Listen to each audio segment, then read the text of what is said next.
Acción. Toda acción pertenece a Dios. Su obra ha inscrito cada cosa en sus funciones individuales. Es por Él que los seres, animados o inanimados, hacen su papel. Todas las acciones le pertenecen. Cada ser hace lo que le corresponde. ¿Qué tiene Dios que ver con esto? Nos interesamos por los objetos inanimados un poco más tarde. Nosotros somos seres sensibles. Veamos en primer lugar quién es el autor de nuestras acciones. Todo el mundo desea mejorar su estado y trabaja para ello. Pero los resultados difieren aunque el objetivo y el trabajo sean idénticos. ¿Por qué esta diferencia en los resultados? Aquí Dios nos hace comprender que Él es el autor de la acción. Si no fuera así, todos los resultados deberían ser idénticos. Las diferencias de condición no explican nada. ¿Puede existir alguien que no quiera mejorar su situación? Cualquiera que sea su intención hacia los demás, cada individuo es ciertamente honesto en su intención hacia él mismo. Por ejemplo, para mejorar su situación. Eso no impide que haya diferencias de condición de unos a otros. Todas las acciones son la obra de Dios. Todos los seres tienen la misma intención. Sin embargo, sus esfuerzos varían de unos a otros, así como sus resultados. Habiendo dicho esto, una pregunta se plantea. ¿Qué es el esfuerzo? ¿No es solamente un concepto mental? Todos estos conceptos tienen el mismo origen. Entonces, ¿por qué ese concepto mental del esfuerzo a realizar difiere de un individuo a otro? Aquí también Dios nos enseña que todas las acciones le pertenecen. Estando establecido que a pesar de la intención común, el esfuerzo varía según las capacidades individuales, se plantea la pregunta de saber qué es lo que condiciona estas capacidades.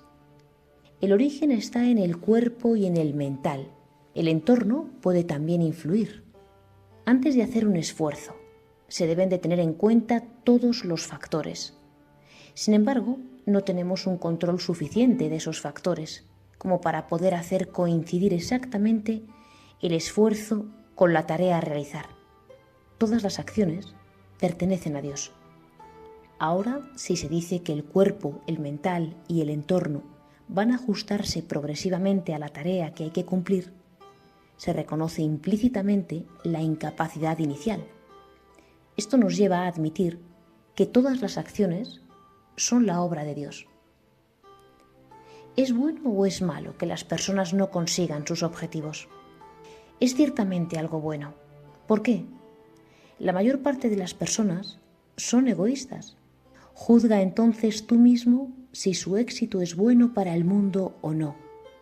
Puede que entonces te preguntes, ¿por qué los esfuerzos de las personas no egoístas no siempre tienen éxito? Lo más a menudo es que, aunque en apariencia parecen no ser egoístas, algún defecto tienen en este sentido. Esto depende del ego. Si ese supuesto no egoísmo engendra una sensación de superioridad sobre nuestros semejantes, Dios se encarga de frenar nuestros ardores y de recordarnos, tú también, tú eres como los demás y yo soy el que os gobierna. El verdadero representante de Dios está desprovisto de egoísmo y de ego.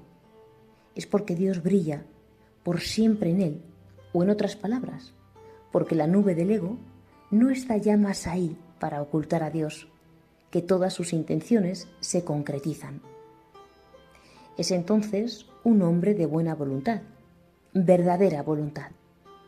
Dios irradia directamente a través de él, en quien no hay tinieblas. Él es el único que conoce la intención divina tal como ella es. Dios efectúa a través de él el objetivo de su creación. Todas las acciones son la obra de Dios. A la pregunta de ¿no existe al menos una de esas personas de buena voluntad o de verdadera voluntad? ¿Por qué el mundo no recibe de ellas todas las bendiciones. Se debe decir que hay un secreto en todo esto. Los sabios, que saben que todas las acciones son la obra de Dios, se consagran a hacerlo saber a los demás. No hay bien más precioso que este conocimiento. Las acciones son la obra de Dios, no la nuestra. Este conocimiento contiene en sí todas las bendiciones. Es por eso que la intención de los sabios es el aclarar a los demás con la ayuda de su conocimiento de Dios y sus acciones. Ellos no dicen, conoce a Dios ya mismo, sino que enseñan las vías y los medios del conocimiento y animan a las personas a seguir el recto camino. Eso es todo. Ellos no dicen, libérate ahora mismo, puesto que el común de los mortales es incapaz de ello. Los sabios no le ordenan a Dios que libere inmediatamente a las personas, puesto que ellos están desprovistos de ego y saben que Dios sabe lo que tiene que hacer y lo hace. ¿Qué podría yo pedirle de más? Así, ellos desean solamente hacer su deber, sin recoger sus frutos. Ellos han comprendido que solo Dios distribuye los frutos de las acciones. Observan simplemente el desarrollo de las cosas en el mundo, juegan su papel y no sueñan nunca con recrear un mundo a su medida, lo cual no sería más que una forma de egoísmo. La creación es exactamente como debe de ser. Todo está en orden, todas las acciones son la obra de Dios. Sabiendo que sus actos están subordinados al poder divino, ¿cómo podrían ellos actuar de mala gana? No pueden ni siquiera pensar en ello. Ellos harán su trabajo como un deber. Las Escrituras dicen, haz el trabajo, pero no pienses en sus frutos. Por lo mismo que la cólera escapa inconscientemente al control de un hombre, incluso si está decidido a permanecer en calma, por lo mismo los sabios con intención verdadera pueden ser impactados por las injusticias aparentes del mundo y pensar sin darse cuenta, Dios, haz que sobreponga el bien. Entonces, eso se producirá ciertamente, y es eso lo que explica los acontecimientos extraordinarios en el mundo. Los grandes cambios son el resultado de un deseo liberado del mental de un sabio. Es la ley de la naturaleza. ¿Quién puede cambiarla?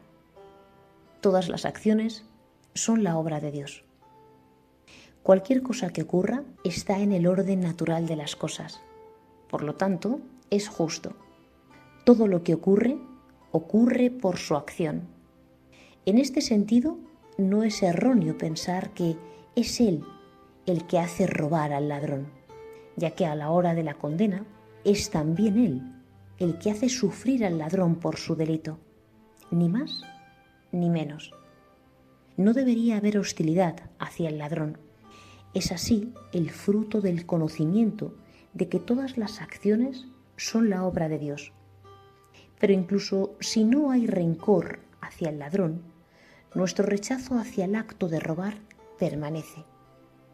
Eso es también el resultado de nuestro conocimiento de que todas las acciones son la obra de Dios.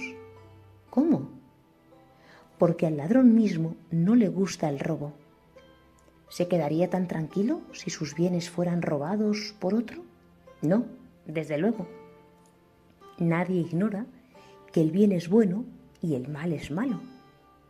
Es por esto que el conocimiento de que todas las acciones son la obra de Dios es lo que puede suscitar una conducta recta en el mundo. Nuestro conocimiento se extiende más allá. Nosotros no podemos repetir más que aquello que conocemos y no podemos inquietarnos de aquello que sobrepasa nuestro conocimiento. Eso también es la obra de Dios. Entre los frutos del conocimiento que Dios nos da está aquel que nos enseña que todas las acciones son su obra. Nuestra impotencia nos lleva a preguntar, Dios mío, ¿por qué actúas así? Todas las religiones admiten este mismo estado de impotencia. es porque los frutos de nuestros actos no corresponden a nuestros deseos. En otras palabras, porque nuestros poderes son limitados, que nosotros no podemos más que agachar la cabeza y constatar que todas las acciones son la obra de Dios. Esta ley que nos gobierna se aplica también a los objetos inanimados. Nosotros no somos más agraciados que ellos. Todo es uno. Aquellos que no admiten que todas las acciones son la obra de Dios, no pueden más que reconocer sus propios límites. Incluso eso es la obra de Dios.